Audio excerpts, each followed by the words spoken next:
Assalamualaikum warahmatullahi wabarakatuh. Perkenalkan, nama saya Dipa Nuharabani dari Fakultas Ekonomi dan Bisnis, Program Studi Ekonomi Pembangunan dengan NPM 190220036. Pada kesempatan kali ini, saya akan mempresentasikan mengenai PKT yang sudah saya buat yang berjudul Pengaruh Metode Cooperative Learning terhadap Interaksi Sosial Asosiatif Siswa Kelas 11 Sosial di SMA PG 1 Bandung Angkatan tahun 2020. Sebelum masuk ke pembahasannya, saya akan membacakan kata pengantar yang sudah saya buat. Puji syukur kehadirat Allah Subhanahu wa Ta'ala telah memberikan rahmat dan karunia-Nya sehingga penyusunan karya tulis ilmiah ini yang berjudul Pengaruh Metode Cooperative Learning terhadap Interaksi Sosial Asosiatif Siswa Kelas 11 Sosial di SMA PG 1 Bandung Angkatan tahun 2020 dapat selesai tepat pada waktunya. Adapun maksud penyusunan karya tulis ilmiah ini untuk memenuhi tugas akhir mata kuliah Bahasa Indonesia. Rasa terima kasih saya tidak terkirakan kepada yang terhormat Ibu Asri Nur Anissa Dewi, MPD, selaku dosen dan pembimbing materi dalam pembuatan karya tulis ilmiah ini, serta semua pihak yang telah mendukung dalam penyusunan karya tulis ilmiah ini yang tidak bisa saya sebutkan satu persatu. Harapan saya sebagai penulis bahwa karya tulis ilmiah ini dapat bermanfaat bagi para pembaca untuk menambah wawasan dan pengetahuan tentang pengaruh dalam menerapkan metode cooperative learning terhadap interaksi sosial asosiatif siswa. Saya pun menyadari bahwa karya tulis ilmiah ini masih jauh dari kata sempurna dengan keterbatasan yang saya miliki. Tegur sapa dari pembaca akan saya terima dengan tangan terbuka demi perbaikan dan penyempurnaan karya tulis ilmiah ini. Selanjutnya masuk ke pembahasan yang pertama, yaitu bab 1 pendahuluan. Saya akan memulai dari latar belakang masalah. Penggunaan metode cooperative learning memberikan corak sendiri dalam proses kegiatan belajar para peserta didik. Dalam proses belajar ini terdapat aspek penampilan peserta didik, yaitu interaksi yang positif antara anggota kelompok dan besarnya efektivitas pelaksanaan dalam menyelesaikan tugas yang diberikan. Metode cooperative learning ini akan berpengaruh pada tumbuhnya kegiatan belajar dalam kelompok-kelompok setara yang memiliki kesamaan latar belakang, kepentingan, dan masalah yang dihadapi serta menjalin adanya bentuk interaksi sosial asosiatif yang semakin kuat. Demikian halnya pada siswa kelas 11 sosial di SMA PG 1 Bandung angkatan tahun 2020 yang sudah menerapkan metode pembelajaran cooperative learning. Hanya pelaksanaan metode pembelajaran ini tersebut merupakan salah satu bentuk kegiatan untuk mendorong terjadinya interaksi sosial asosiatif. Tetapi pada siswa kelas 11 sosial di SMA PG 1 Bandung angkatan tahun 2020 belum diketahui secara keseluruhan seberapa efektif dan tidaknya metode pembelajaran tersebut dalam membentuk suatu interaksi sosial asosiatif. Maka dari itu, saya sebagai penulis tertarik untuk melakukan penelitian dengan mengambil judul Pengaruh Metode Cooperative Learning terhadap Interaksi Sosial Asosiatif Siswa Kelas 11 Sosial di SMA PG 1 Bandung Angkatan tahun 2020. Selanjutnya, saya akan membahas mengenai identifikasi masalah. Pada identifikasi masalah ini terdapat 3 poin. Poin yang pertama itu, bagaimana gambaran umum tentang cooperative learning siswa kelas 11 sosial di SMA PG 1 Bandung angkatan tahun 2020. Lalu poin yang kedua, bagaimana gambaran umum tentang pentingnya interaksi sosial asosiatif siswa kelas 11 sosial di SMA PG 1 Bandung angkatan tahun 2020.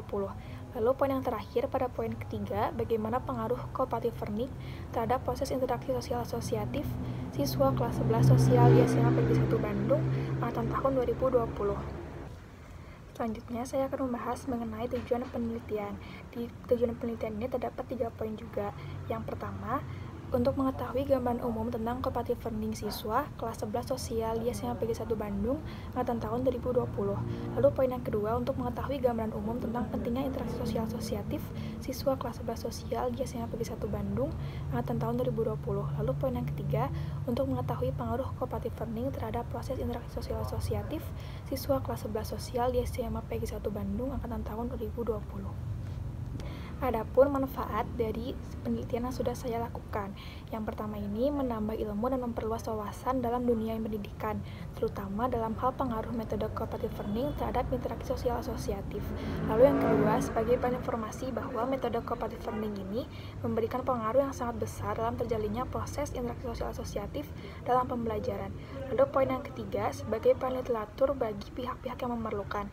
Dan yang terakhir, pada poin keempat, menambah wawasan bagi penulis mengenai pengaruh metode cooperative learning terhadap interaksi sosial asosiatif. Lalu, kita akan masuk ke bab 2 yang dimulai dengan teori dasar. Pada teori dasar ini mencakup 3 poin, yaitu cooperative learning, interaksi sosial, dan interaksi sosial asosiatif. Yang pertama, kita akan masuk ke pembahasan cooperative learning. Pembelajaran cooperative learning adalah pendekatan pembelajaran yang berfokus pada penggunaan kelompok kecil siswa untuk bekerja sama dalam memaksimalkan kondisi belajar untuk mencapai tujuan belajar. Pada dasarnya, manusia mempunyai perbedaan. Dengan perbedaan itu, manusia saling asah, asih, asuh, saling mencerdaskan. Dengan pembelajaran kooperatif diharapkan siswa saling menciptakan interaksi yang asah, asih, asuh sehingga tercipta masyarakat belajar atau learning community. Model pembelajaran ini tidak hanya unggul dalam membantu siswa memahami konsep yang sulit, tetapi juga sangat berguna untuk menumbuhkan kemampuan berpikir kritis, bekerja sama, dan membantu teman.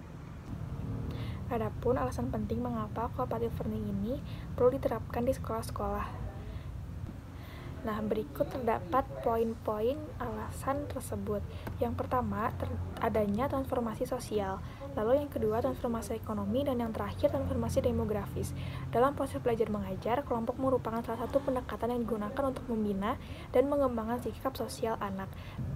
Dasar dari kerjasama terbagi menjadi 2, yaitu dasar pedagogisis dan dasar psikologis. Adanya dasar-dasar tersebut memberikan pemahaman bagi para siswa maupun guru dalam melaksanakan sesuatu kegiatan yang mengarah kepada kerjasama yang dapat diwujudkan dengan pelaksanaan metode cooperative learning. Metode tersebut dapat ditempuh dengan langkah-langkah sebagai berikut. Yang pertama, membentuk kelompok. Yang kedua, pemberian tugas-tugas kepada kelompok. Yang ketiga, masing-masing kelompok mengerjakan tugas-tugasnya. Dan terakhir, guru bersama siswa melakukan penilaian.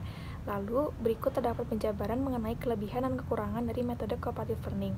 Metode ini memiliki beberapa kelebihan, diantaranya: yang pertama, meningkatkan kepekaan dan kesetiakawanan sosial.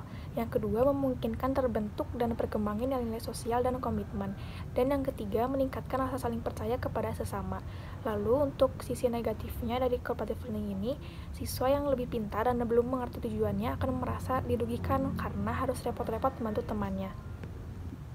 Yang kedua, siswa merasa keberatan karena nilai yang mereka peroleh ditentukan oleh prestasi atau pencapaian kelompoknya.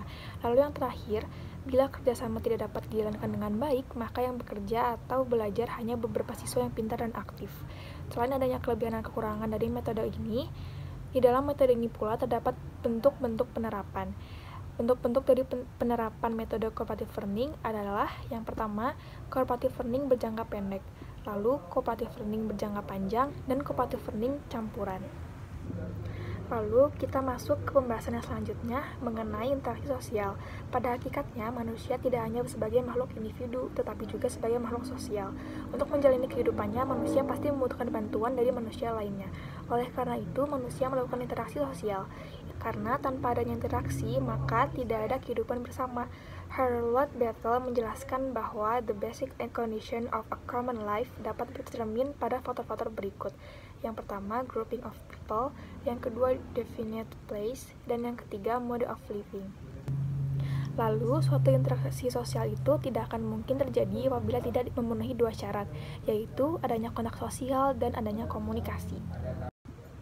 Nah, berlangsungnya suatu proses interaksi sosial itu didasarkan pada berbagai faktor, antara lain imitasi, sugesti, identifikasi, dan simpati. Selain adanya faktor-faktor di atas, Charles P. Loomis mencantumkan bahwa adanya ciri penting dari interaksi sosial, yaitu: yang pertama, jumlah pelaku lebih dari 1 orang, bisa 2 atau lebih. Lalu yang kedua, adanya komunikasi antara para pelaku dengan menggunakan simbol-simbol. Yang ketiga, adanya suatu dimensi waktu yang meliputi masa lampau, kini, dan akan datang, yang menentukan sifat dan aksi yang sedang berlangsung. Lalu pada poin keempat, adanya tujuan-tujuan tertentu, terlepas dari sama atau tidak sama dengan yang diperkirakan oleh para pengamat. Lalu kita masuk ke pembahasan yang selanjutnya, interaksi sosial asosiatif. Proses sosial asosiatif ialah hubungan positif yang terjadi dalam masyarakat.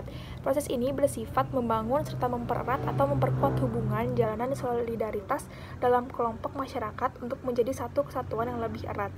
Proses sosial ini terdiri dari kerjasama, asimilasi, akomodasi, akulturasi, dan paternalisme. Nah, hal yang menyangkut ke dalam tema penulis adalah bentuk interaksi sosial asosiatif kerjasama. Kerjasama merupakan suatu usaha bersama antar individu atau kelompok untuk mencapai tujuan bersama. Kerjasama timbul apabila seseorang menyadari dirinya mempunyai kepentingan atau tujuan yang sama dengan orang lain. Cooley berpendapat bahwa berdasarkan pelaksanaannya, kerjasama memiliki 5 bentuk, yaitu sebagai berikut. Yang pertama, kerukunan. Yang kedua, bargaining. Lalu yang ketiga, kooptasi. Yang keempat, koalisi. Dan yang kelima, joint venture. Selain dari pelaksanaannya, kerjasama memiliki beberapa bentuk, yaitu kerjasama spontan, kerjasama langsung, kerjasama kontrak, dan kerjasama tradisional. Adapun beberapa faktor penyebab terjadinya kerjasama, yaitu orientasi perorangan terhadap kelompoknya sendiri yang meliputi arah, tujuan, atau kepentingan-kepentingan lain. Lalu yang kedua, ancaman dari luar atau musuh bersama yang dapat mengancam ikatan kesetiaan. Lalu yang ketiga, adanya rintangan dari luar. Lalu yang keempat, mencari keuntungan pribadi, dan yang kelima, menolong orang lain. Selain dari adanya penjelasan yang sudah diberikan, ada juga sebuah manfaat yang didapatkan dengan kerjasama. Di antaranya, yang pertama itu mampu mempererat ikatan kerjasama, yang kedua dapat menumbuhkan sebuah semangat persatuan, yang ketiga dalam pekerjaan dapat lebih cepat selesai, lalu yang terakhir dalam pekerjaan menjadi lebih ringan. Selanjutnya, kita akan masuk ke bab 3. Nah, pada bab 3 ini terdapat analisis dan pembahasan. Yang pertama, kita akan membahas dulu nih mengenai fenomena. Adanya pelaksanaan metode cooperative learning merupakan salah satu bentuk kegiatan untuk mendorong terjadinya suatu interaksi sosial asosiatif. Namun, pada siswa kelas 11 sosial di SMA Negeri 1 Bandung, angkatan tahun 2020, belum diketahui secara menyeluruh seberapa efektif dan tidak adanya metode pembelajaran tersebut dalam membentuk suatu interaksi sosial asosiatif. Misalnya, terjadi perselisihan karena adanya perbedaan pendapat antara anggota yang menyebabkan interaksi sosial akan kurang berjalan secara baik dan efektif. Lalu, kita masuk ke analisis data. Analisis yang pertama, gambaran umum cooperative learning pada siswa kelas 11 sosial di SMA Negeri 1 Bandung. Frekuensi penerapan cooperative learning dalam satu semester pada siswa kelas 11 sosial di SMA Negeri 1 Bandung angkatan tahun 2020. Dari diagram tersebut, sebanyak 95 responden menyebutkan bahwa siswa kelas 11 sosial di SMA Negeri 1 Bandung angkatan tahun 2020 sering melakukan kegiatan metode cooperative learning. Model pembelajaran ini biasanya dilaksanakan pada mata pelajaran bahasa Indonesia, bahasa Sunda, bahasa Inggris, dan bahasa Jerman. Sementara itu, sebanyak 5% responden mengatakan bahwa cooperative learning tidak sering dilakukan pada siswa kelas 11 sosial di SMA Negeri 1 Bandung angkatan tahun 2020. Selanjutnya, terdapat diagram efektivitas cooperative learning antara sekolah atau rumah pada siswa kelas 11 sosial di SMA Negeri 1 Bandung angkatan tahun 2020. Dari diagram tersebut, sebanyak 62 responden mengatakan bahwa lebih efektif melakukan metode cooperative learning di sekolah karena tugas yang diberikan akan cepat selesai. Sementara itu, sebanyak 38 responden mengatakan bahwa lebih efektif melakukan metode cooperative learning ini di rumah karena memiliki waktu yang lebih banyak untuk mengerjakan dan akan lebih santai. Selanjutnya, terdapat diagram bentuk tugas yang dimiliki siswa kelas sosial di SMA Negeri 1 Bandung angkatan tahun 2020. Dari diagram tersebut, diketahui sebanyak 73 responden lebih memilih bentuk tugas yang diberikan dalam bentuk kelompok, karena tugas yang diberikan oleh guru akan cepat selesai jika dilakukan secara bersama-sama, karena adanya kerjasama antar siswa, dan sebanyak 23 responden memilih untuk diberikan tugas yang diberikan dalam bentuk individual. Selanjutnya, kita masuk ke gambaran umum interaksi sosial asosiatif pada siswa kelas 11 sosial di SMA Negeri 1 Bandung angkatan tahun 2020. Diagram yang pertama ini, diagram pemahaman siswa mengenai interaksi sosial asosiatif pada siswa kelas 11 sosial di SMA Negeri 1 Bandung angkatan tahun 2020. Diketahui sebanyak 80 responden menjawab bahwa mereka mengetahui tentang interaksi sosial asosiatif, dan sebanyak 20% responden menjawab bahwa mereka tidak mengetahui tentang interaksi sosial asosiatif. Selain daripada itu, hasil dari penelitian juga menemukan terdapat beberapa kegiatan yang mengarah pada interaksi sosial asosiatif pada siswa kelas 11 sosial di SMA Negeri 1 Bandung angkatan tahun 2020. Berikut datanya. Nah, diketahui bahwa kegiatan kerjasama dan OSIS banyak dipilih oleh siswa kelas 11 sosial di SMA Negeri 1 Bandung angkatan tahun 2020. Maka dapat disimpulkan bahwa kegiatan yang banyak dipilih adalah kegiatan yang dilakukan secara bersama-sama dan yang terorganisir. Lalu, kita masuk ke pengaruh cooperative learning terhadap interaksi sosial asosiatif pada siswa kelas 11 sosial di SMA Pegi 1 Bandung. Diketahui bahwa cooperative learning ini akan membentuk 5 aspek yang mengarah kepada interaksi asosiatif. Bahkan, persentasi kepengaruhan melebihi angka 90%. Hal ini berarti terdapat pengaruh yang positif antara cooperative learning dengan interaksi sosial asosiatif. Ketika semakin sering melakukan kegiatan cooperative learning yang diberikan kepada siswa, maka interaksi sosial asosiatif semakin terbentuk. Dan sebaliknya, jika jarang melakukan kegiatan cooperative learning, maka interaksi sosial asosiatif pun tidak akan terbentuk dengan bagus dan efektif. Hal ini terjadi karena cooperative learning akan meningkatkan hubungan pertemanan, penyelesaian tugas akan lebih cepat, membentuk rasa senasib dan sepenanggungan, membentuk kerukunan atau kedamaian, dan rasa empati. Selanjutnya, kita akan masuk ke kajian Islam yang menyangkut dengan judul penulis. Jadi, metode cooperative learning ini menitik beratkan pada kerjasama dan tolong-menolong antar siswa. Kerjasama dan tolong-menolong di antara sesama manusia merupakan suatu aspek yang harus hadir dalam peradaban manusia. Dalam kehidupan masyarakat, sangat dianjurkan untuk peduli dan menolong orang lain. Hal ini selaras dengan firman Allah dalam surat At-Taubah ayat 71 yang berbunyi, wal mu'minuna wal mu'minatu ba'duhum awliya'u ba'di, yang artinya itu, dan orang-orang yang beriman, lelaki dan perempuan, sebagian dari mereka adalah menjadi penolong bagi sebagian orang lain. Selain dari ayat tersebut, adapun ayat yang berkaitan terdapat di dalam Al-Quran pada surat Al-Maidah ayat 2 yang berbunyi wala ta'awanu 'alal itsmi wal 'udwani, yang artinya itu, dan tolong-menolonglah kamu dalam mengerjakan kebaikan dan takwa, dan jangan tolong-menolong dalam berbuat dosa dan pelanggaran. Lalu, poin selanjutnya akan masuk ke hasil pembahasan. Hasil pembahasan yang pertama, gambaran umum tentang metode cooperative learning pada siswa kelas 11 sosial di SMA Pegi 1 Bandung angkatan tahun 2020. Jadi, telah diketahui sebanyak 95 responden menyebutkan pada siswa kelas 11 sosial di SMA Pegi 1 Bandung sering melakukan kegiatan cooperative learning. Model pembelajaran seperti ini biasanya diterapkan pada mata pelajaran bahasa Indonesia, bahasa Inggris, dan bahasa Jerman. Nah, sementara itu, sebanyak 5% responden mengatakan bahwa cooperative learning ini tidak sering dilakukan pada siswa kelas 11 sosial di SMA Pegi 1 Bandung angkatan tahun 2020. Nah, lalu dari segi keefektifan yang dilakukan di sekolah dan di rumah pun diketahui sebanyak 62 responden lebih memilih untuk di sekolah karena tugas yang diberikan akan lebih cepat selesai. Sementara itu, sebanyak 38 responden mengatakan bahwa lebih efektif melakukan metode cooperative learning ini di rumah karena waktu yang diberikan itu akan lebih banyak untuk mengerjakan dan akan lebih santai. Lalu, telah diketahui pula nih bahwa bentuk pembelajaran yang disukai oleh para responden adalah bentuk pembelajaran yang bersifat kelompok.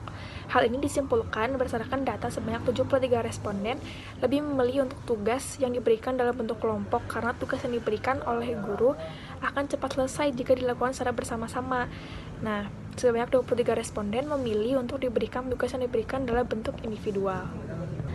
Lalu, poin yang kedua, gambaran umum tentang pentingnya interaksi sosial asosiatif pada siswa kelas 11 sosial di SMA Pegi 1 Bandung angkatan tahun 2020.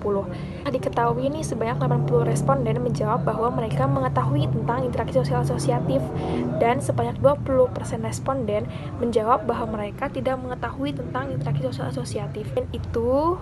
Selain itu, hasil dari penelitian juga menemukan bahwa terdapat beberapa kegiatan yang mengarah pada interaksi sosial asosiatif pada siswa kelas 11 sosial di SMA Pegi 1 Bandung angkatan tahun 2020.